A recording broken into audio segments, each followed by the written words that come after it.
Assalamualaikum teman-teman, selamat berjumpa lagi dengan saya Abdurrahman dan masih tetap di channel Abdurrahman ya. Dan masih tetap juga mengupas tentang seputaran gangguan asam lambung dan anestesi psikosomatis.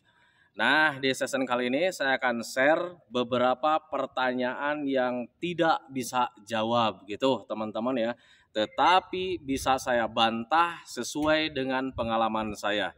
Nah itu teman-teman, makanya bagi teman-teman yang penasaran tentang pertanyaan apa sih yang tidak bisa saya jawab teman-teman ya, tetapi bisa saya bantah sesuai dengan pengalaman saya. Nah itu teman-teman, makanya bagi teman-teman yang penasaran, tolong tonton videonya sampai habis, jangan di skip biar kalian nanti mengerti, biar kalian nanti paham, dan ketika mengerti dan paham kalian bisa menanganinya dengan mudah.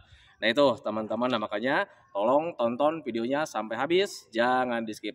Dan kemudian seperti biasa ya, bagi teman-teman yang baru bergabung, kalau seandainya kalian mau bertanya tentang seputaran gangguan asam lambung dan anestesi psikosomatis, alangkah baiknya kalian tonton dulu video-video saya sebelumnya, karena untuk seputaran gangguan asam lambung dan anestesi psikosomatis semuanya sudah saya share ya.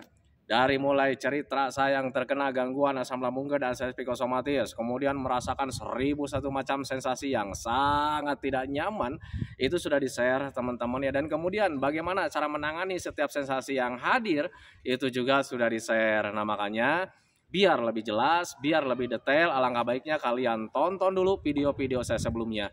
Nah itu teman-teman ya. Dan kemudian bagi teman-teman yang baru bergabung juga, seperti biasa juga, kalau seandainya kalian belum subscribe channelnya, mohon videonya itu di subscribe dulu, karena untuk subscribe itu tidak memerlukan biaya, tidak memerlukan pendaftaran. Jadi subscribe itu adalah hal yang sangat mudah sekali bagi teman-teman lakukan ya.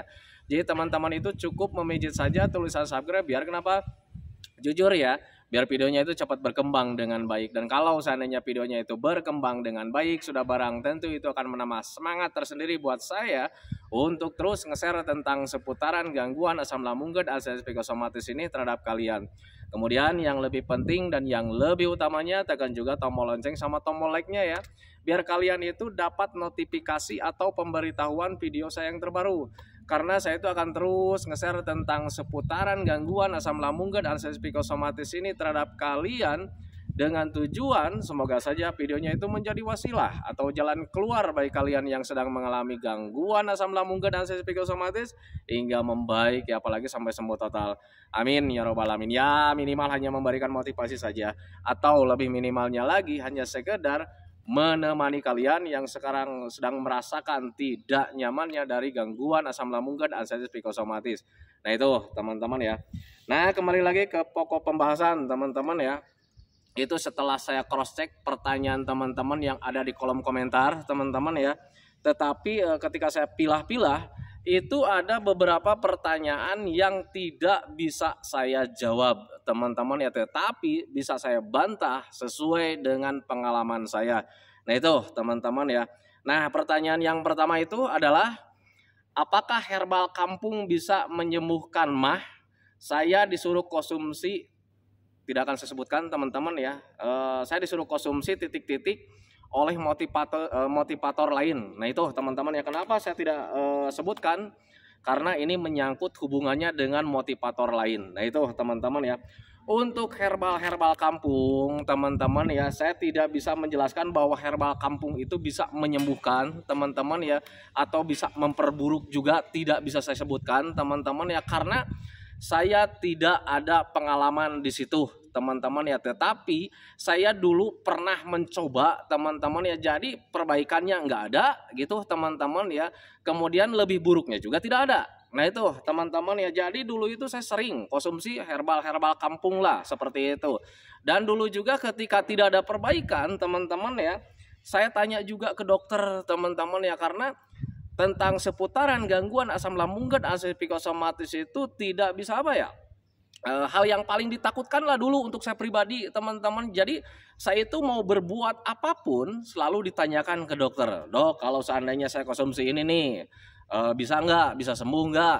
Dan dokter itu tersenyum teman-teman ya, kemudian dia tidak bisa menjawab teman-teman ya, hanya tersenyum saja. Karena apa ya, dokter tidak bisa menjawab itu karena ya mungkin kepercayaan orang kampung bisa seperti itu teman-teman, tetapi ketika saya coba akhirnya tidak ada perkembangan teman-teman ya.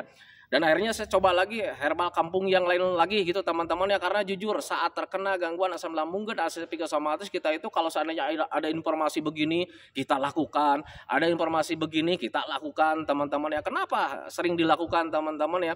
Karena keinginan kita, hal yang paling dirindukan oleh kita dulu itu adalah kesembuhan teman-teman. Jadi segala apapun selalu diupayakan, termasuk di herbal-herbal kampung teman-teman ya. Dan untuk saya pribadi dulu tidak ada perbaikan teman-teman, sehingga pas karena sering gonta-ganti teman-teman ya, termasuk di hal ini nih, titik-titik ini saya juga dulu konsumsi teman-teman. Dan ketika saya tidak ada perbaikan, kemudian saya tanyakan ke dokter, dokternya menjawab teman-teman ya, kamu kalau seandainya untuk menangani tentang penyakit apapun gitu teman-teman, kalau seandainya mau mengkonsumsi herbal, lihat dulu ada enggak penelitiannya tentang herbal tersebut.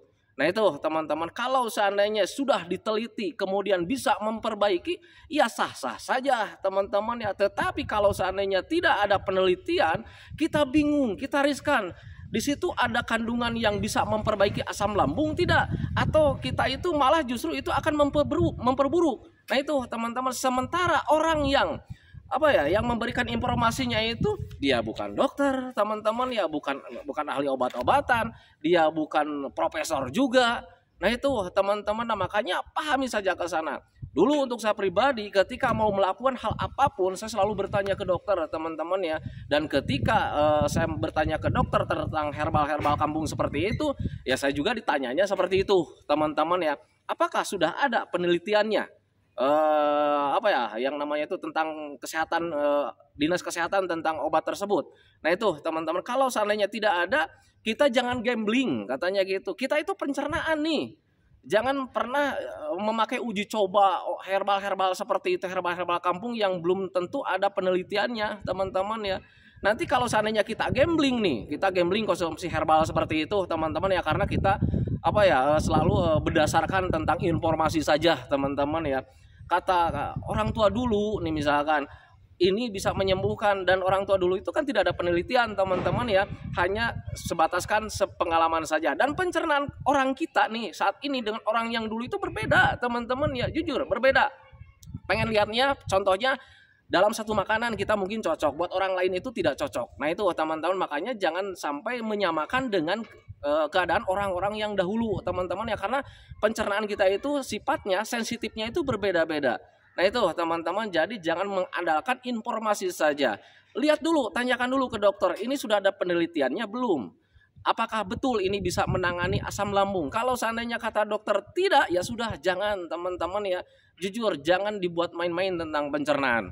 Nah itu teman-teman, makanya pahami saja ke sana. Jujur sepengalaman saya juga dulu seperti itu, banyak sekali informasi-informasi tentang seputaran obat herbal kampung untuk perbaikannya gitu teman-teman ya. Dan kemudian yang namanya orang paling rindu untuk kesehatan itu ya pasti dicoba teman-teman, dan saya juga dulu mencoba. Nah itu teman-teman, makanya sekarang bagi teman-teman yang dapat informasi dari orang-orang tersebut gitu teman-teman ya, ini bisa menyembuhkan, ini bisa menyembuhkan. Tengok dulu dia ahli obat-obatan tidak? Dia itu profesor bukan? Terus kemudian obat herbal-herbal seperti itu udah ada penelitiannya belum? Kalau seandainya tidak ada penelitiannya ya sudah, jangan teman-teman ya. Tetapi kalau misalnya sudah ada penelitiannya nih, Pak ini herbal kampung ini nih, tanaman ini bisa menyembuhkan asam lambung nih, dan sekarang itu sudah diproduksi sehingga dibikin pel, dibikin dibikin kapsul seperti itu teman-teman ya.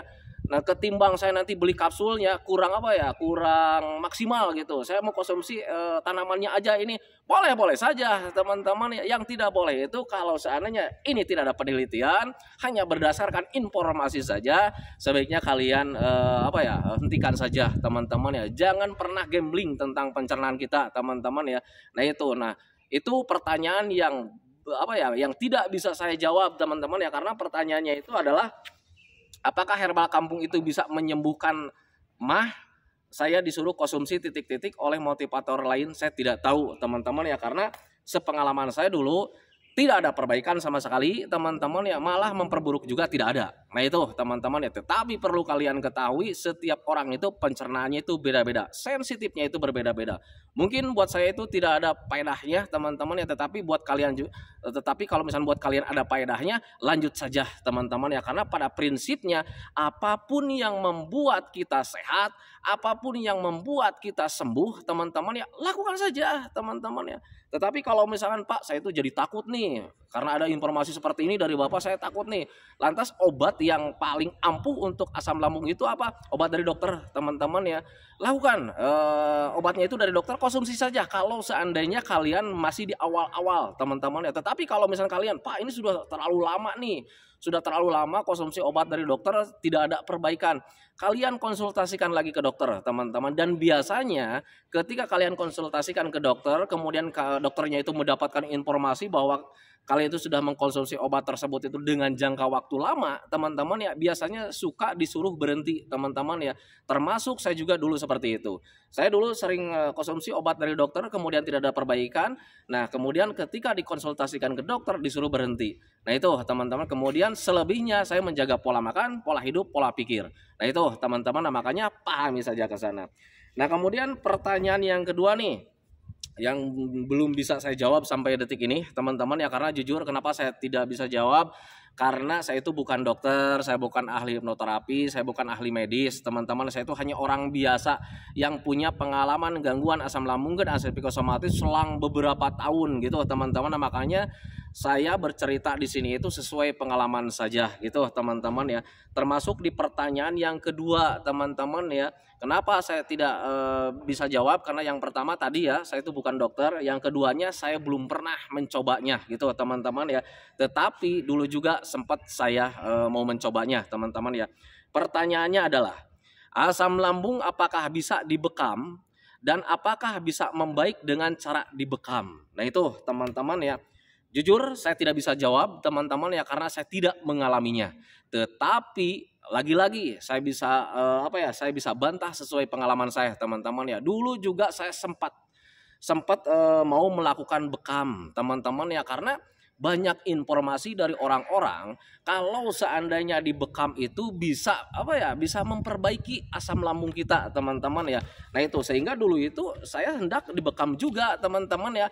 Tetapi lagi-lagi teman-teman ya, karena orang yang terkena gangguan asam lambung dan asam psikosomatis itu sifat ketakutannya itu sangat besar teman-teman ya. Akhirnya segala apapun yang mau ditempuh itu saya selalu tanyakan ke dokter teman-teman ya. Dan ketika ada informasi dari orang lain dibekam, ini dibekam gitu, dan akhirnya saya hendak mau dibekam itu ya kadang bertanya dulu ke dokter, dok apakah benar dengan dibekam itu bisa memperbaiki gangguan asam lambung dan asam psikosomatis? Saya tanya seperti itu teman-teman ya. Dan jawaban dokter itu katanya, lihat dulu kondisi kita teman-teman ya, karena ada ada posisi tertentu yang tidak bisa dibekam teman-teman. Kalau seandainya darahnya tidak stabil, itu tidak bisa dibekam teman-teman ya, apalagi darahnya sedang rendah, itu tidak bisa teman-teman. Nah makanya ketika teman-teman mau melakukan bekam, sebaiknya kalian periksakan saja dulu darahnya teman-teman ya. Kalau seandainya darah kalian normal teman-teman ya, kalian bisa dibekam. Tetapi kalau misalkan darah kalian sedang turun teman-teman ya, itu tidak bisa. Itu jawaban dokter, bukan jawaban saya teman-teman ya. Karena jujur dulu saat terkena gangguan asam lambung dan asam psikosomatis, segala apapun selalu diupayakan teman-teman ya. Tetapi karena memang ketakutan saya masih besar dulu itu teman-teman, takutnya ada dampak yang lebih besar ke hal-hal negatif. Nah makanya dulu saya tanyakan ke dokter teman-teman ya, Pak saya itu mau dibekam, apakah saya bisa? Lihat dulu darahnya katanya seperti itu. Dan ketika dicek-cek, oh tidak bisa katanya seperti itu. Dan kemudian ketika saya tanyakan ke dokter, apakah dibekam itu bisa membantu? Tergantung daripada kondisi orangnya. Nah itu teman-teman, nah, makanya usahakan bagi teman-teman yang mau dibekam, sebaiknya konsultasikan saja ke dokter teman-teman ya. Apakah kalian itu bisa dibekam atau tidak? Takutnya kalau seandainya kalian gambling teman-teman ya, justru keadaan kalian malah tambah memburuk. Nah itu teman-teman, nah, makanya pahami saja ke sana. Jangan pernah macam-macam dengan kesehatan. Nah itu teman-teman ya, dokter lebih tahu, dokter lebih pintar teman-teman. Nah makanya usahakan kalau seandainya kalian mau apa-apa, sharing dan konsultasi itu sama dokter teman-teman teman-teman ya. Tetapi Pak, saya tuh konsultasinya sama Abdurrahman. Seperti itu kan misalnya. Kalau saya itu hanya berdasarkan pengalaman-pengalaman yang sudah ditanyakan ke dokter, teman-teman, dan itu nanti bisa ditanyakan ke dokter, teman-teman ya. Nah itu karena jujur saya tidak main-main dengan kesehatan saya, teman-teman ya, karena ketakutannya masih besar dulu. Takutnya kalau seandainya saya gambling nanti menyebabkan kematian. Nah itu teman-teman, makanya akhir-akhirnya ketika mau apapun saya selalu ditanyakan ke dokter. Nah itu teman-teman, makanya pahami saja ke sana. Nah kemudian selanjutnya nih pertanyaan yang tidak bisa saya jawab teman-teman ya, karena saya belum pernah mengalaminya teman-teman ya. Dan itu yang pertama ya, karena saya tidak mengalaminya. Kemudian yang keduanya itu saya bukan dokter, saya bukan ahli hipnoterapi, saya bukan ahli medis teman-teman, tetapi saya bisa bantah dengan pengalaman saya. Nah itu teman-teman ya. Pertanyaan selanjutnya yang tidak bisa saya jawab nih teman-teman ya. Dipijat, diurut di bagian pencernaan, apakah bisa menyembuhkan asam lambung? Karena saya dianjurkan untuk dipijat di bagian perut seperti itu teman-teman ya, sama dengan pengalaman saya dulu teman-teman ya. Informasi untuk kesehatan untuk kesembuhan dari gangguan asam lambung dan asam psikosomatis itu sangat banyak sekali teman-teman ya. Lu asam lambung lu lagi mah lu, nih konsumsi ini nih. Ini teman saya membaik katanya seperti itu. Tetapi belum tentu untuk kita sendiri teman-teman ya. Nah, makanya untuk orang yang terkena gangguan asam lambung dan asam psikosomatis itu disarankan harus bisa berpikir wajar, berpikir secara sadar, berpikir dengan logika juga teman-teman ya. Termasuk ini nih, dipijit bagian perut, bagian pencernaan. Dulu juga saya pernah mau mengalaminya teman-teman ya, karena banyak informasi. Pak, tetangga saya tuh yang bilang, Pak, coba deh Bapak kunjungi di ahli pijat ini nih. Tetangga saya waktu di kampung katanya seperti itu. Dia dipijat ke orang ini, pencernaannya itu membaik tuh asam lambungnya. Seperti itu teman-teman ya.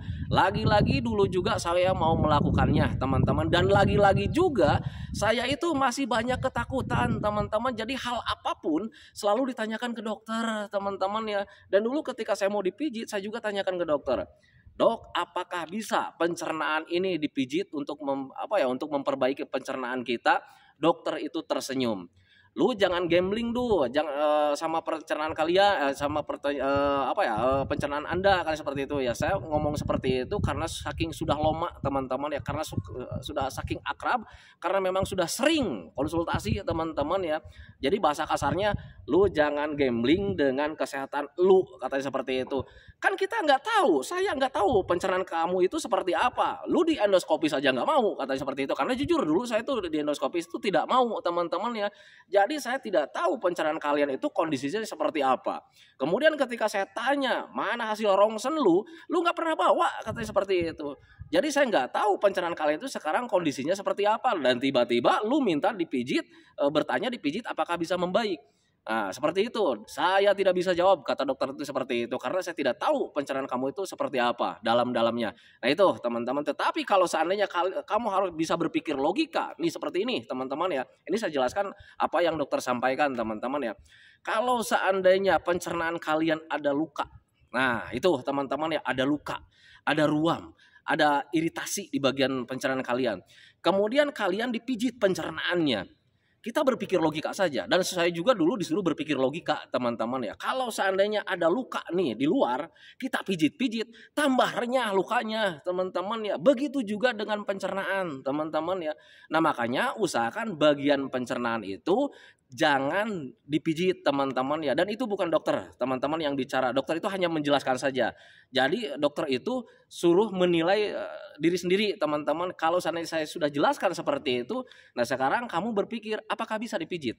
Katanya seperti itu. Saya tidak bisa menyuruh Anda dipijit, saya tidak bisa melarang dipijit, katanya seperti itu. Tetapi saya jelaskan, kalau seandainya ada luka di bagian pencernaan kalian, karena kan saya tidak tahu katanya pencernaan kalian itu seperti apa, karena lu di endoskopis tidak, katanya seperti itu. Kemudian disuruh hasil rongsen disuruh bawa ke sini, kamu juga tidak bawa, kan seperti itu. Nah makanya berpikir logikanya, berpikir sadarnya, kalau seandainya ada luka, apakah bisa dipijit? Nah itu teman-teman, dan ketika waktu itu saya akhirnya berpikirnya, oh kalau seandainya ada luka ya sebaiknya jangan dipijit. Nah itu teman-teman, tetapi waktu dulu juga sempat saya tanyakan juga ke dokter, tetapi apakah bisa dipijit? Bisa katanya, tetapi bukan di bagian pencernaannya, teman-teman ya. Ada titik-titik tertentu di apa ya di saraf-saraf kita yang bisa kita pijit gitu, teman-teman. Tetapi untuk saya pribadi nih menilainya itu bagian pencernaan itu tidak bisa dipijit, teman-teman ya. Karena kita tidak tahu keadaan kita, teman-teman ya, keadaan pencernaan kita, teman-teman ya. Kalau seandainya ada luka kita pijit, nah tambah membesar lukanya. Nah itu teman-teman ya, berpikir logikanya ke sana. Nah tetapi kalau misalkan kalian mau dipijit teman-teman ya, yang benar-benar tukang pijitnya itu profesional, biasanya dia tahu titik-titik saraf tertentu yang bisa apa ya, bisa mencegah asam lambung kita itu naik, misalkan bertambah teman-teman ya. Mungkin pijitnya di area tangan, di area kaki teman-teman ya, di area punggung misal seperti itu sah-sah saja teman-teman. Tetapi kalau misalnya pencernaan yang dipijit sebaiknya jangan saja. Nah itu teman-teman, karena dulu juga saya dijelaskannya seperti itu. Tetapi dokter itu tidak melarang dan tidak menyuruh teman-teman, hanya memberikan apa ya, gambaran seperti itu teman-teman. Yang menilai bahwa apa ya, bahwa pencernaan tidak bisa dipijit itu untuk saya pribadi teman-teman ya. Karena dulu itu saya mengira-ngira, wah takutnya pencernaan saya itu ada luka, nanti ketika ada luka kalau seandainya dipijit nanti tambah membesar, kapan mau membaiknya. Nah itu teman-teman. Tetapi kalau misalkan tukang pijitnya profesional, biasanya itu dia tahu titik-titik saraf tertentu teman-teman ya, bisa dialihkan ke anggota tubuh kita yang lainnya. Mungkin bisa di bagian tangan teman-teman, mungkin di bagian kaki. Nah itu teman-teman. Tetapi jujur, saya tidak bisa menjawab karena saya bukan dokter, dan kemudian saya juga tidak pernah mengalami yang namanya dipijit teman-teman ya. Nah makanya mohon maaf sekali atas keterbatasan saya gitu teman-teman. Jadi saya itu tidak ingin menjawab itu memaksakan diri lah gitu. Jangan mentang-mentang sekarang Pak Abdul Rahman sekarang udah jadi motivator tentang asam lambung, sehingga ketika ada yang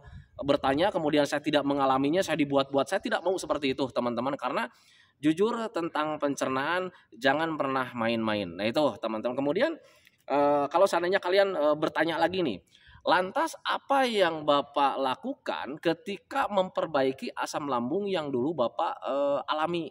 Nah, yang dulu saya alami, teman-teman, saat terkena gangguan asam lambung dan asam psikosomatis itu hanya dengan metode saja, teman-teman ya. Yang pertama, menjaga pola makan, menjaga pola hidup, menjaga pola pikir, kemudian minumnya minimal 8 gelas dalam sehari, jangan sampai kurang.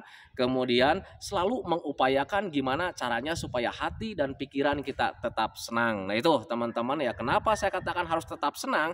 Karena ini nih pengalaman saya pribadi teman-teman ya.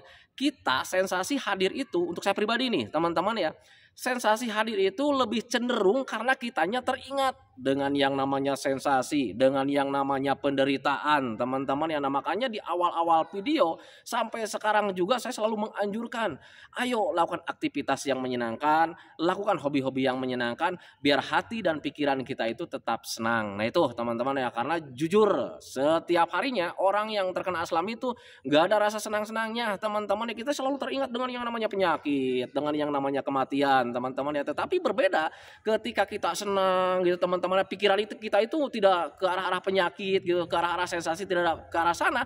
Kita sebetulnya baik-baik saja teman-teman ya. Nah itu, nah makanya untuk gangguan asam lambung dan asam psikosomatis itu 99% lebih dipengaruhi oleh pola pikir kita yang salah, yang selalu terjerumus ke hal-hal negatif.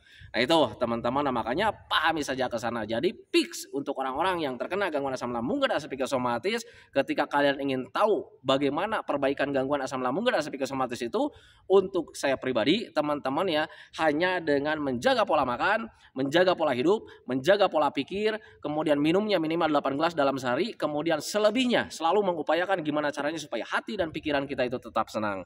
Nah itu teman-teman, nah makanya pahami saja ke sana. Nah itu teman-teman ya, videonya tentang seputaran pertanyaan yang belum bisa saya jawab sampai sekarang. Nambah lagi sebetulnya ya, yang belum bisa saya jawab sampai sekarang itu di pertanyaan tentang kapan saya sembuh teman-teman ya, itu sampai detik ini juga saya nggak bisa jawab teman-teman ya, karena jujur saya sembuhnya itu dengan terlupakan teman-teman. Jadi kalau seandainya ada orang yang selalu datang ke sini, Pak, sejak kapan Bapak terkena gangguan asam? Saya bisa jelaskan. Itu tuh di video, di awal-awal video saya sudah share gitu. Kemudian ketika dia tanya lagi, kapan Bapak sembuh?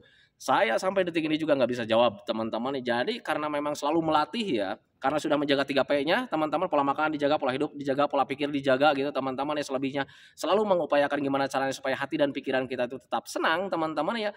Jadi ketika setiap hari selalu melakukan aktivitas yang menyenangkan, hobi-hobi yang menyenangkan, selalu mengupayakan lah gimana caranya supaya hati dan pikiran kita itu tetap senang. Tahu-taunya kita sudah sembuh aja teman-teman ya. Tahu-taunya kita nyaman melakukan hal apapun di dunia ini. Nah itu teman-teman, baik di pergaulan, baik di omongan, baik di pekerjaan, baik di canda-canda, semuanya serba nyaman teman-teman ya. Nah itu tiba-tiba seperti itu saja. Dan bahkan ketika menyadari saya sembuhnya juga, itu tidak disadari teman-teman, tahu-taunya itu ada informasi dari keluarga. Ketika saya sering keluyuran ke sana ke sini, teman-teman ya sudah apa ya, sudah nggak bisa dilarang-larang lagi. Keluyuran ke sini, keluyuran ke sana, akhirnya keluarga mengingatkan teman-teman, dan di situ saya baru tahu bahwa saya itu sudah sembuh. Nah itu teman-teman, jadi ketika keluyuran ke sana ke sini, akhirnya keluarga bertanya juga, kenapa nih sekarang sudah keluyuran lagi, kata seperti itu. Emang sekarang udah sembuh nih, kata seperti itu. Nah baru di situ menyadari, oh iya ya, saya kan sedang sakit. Nah itu teman-teman, makanya untuk saya pribadi teman-teman ya, saya sembuhnya dengan terlupakan. Gitu teman-teman, dengan tidak meninggalkan metodenya. Pola makan tetap dijaga, pola hidup tetap dijaga, pola pikir tetap dijaga. Selebihnya minum, dan selebihnya usahakan bagaimana caranya supaya hati dan pikiran kita itu tetap senang. Nah itu teman-teman ya, makanya pahami saja ke sana. Nah itu teman-teman ya videonya, semoga saja videonya itu menjadi wawasan buat kalian, semoga saja videonya itu menjadi pencerahan buat kalian, ya minimal hanya sekedar menemani kalian lah yang sekarang sedang merasakan tidak nyamannya dari gangguan asam lambung dan aktivitas psikosomatis. Kemudian seperti biasa, sebelum saya akhiri videonya, saya selalu mendoakan sama teman-teman itu, semoga saja teman-teman itu cepat sehat lagi, cepat sembuh lagi, cepat kembali lagi keadaan kalian yang dulu, baik semangatnya, moodnya, tertawanya, pokoknya kehidupan kalian yang berwarna itu semoga saja cepat kembali lagi, karena memang saya yakin 100% bahwa keadaan kalian yang dulu itu sangat dirindukan sekali. Nah itu teman-teman ya, kemudian doakan saya juga teman-teman ya, agar saya itu tetap sehat, tetap kuat, tetap ceria, agar masih bisa tetap menemani kalian. Nah itu teman-teman ya, saya hentikan videonya teman-teman ya. Assalamualaikum warahmatullahi wabarakatuh.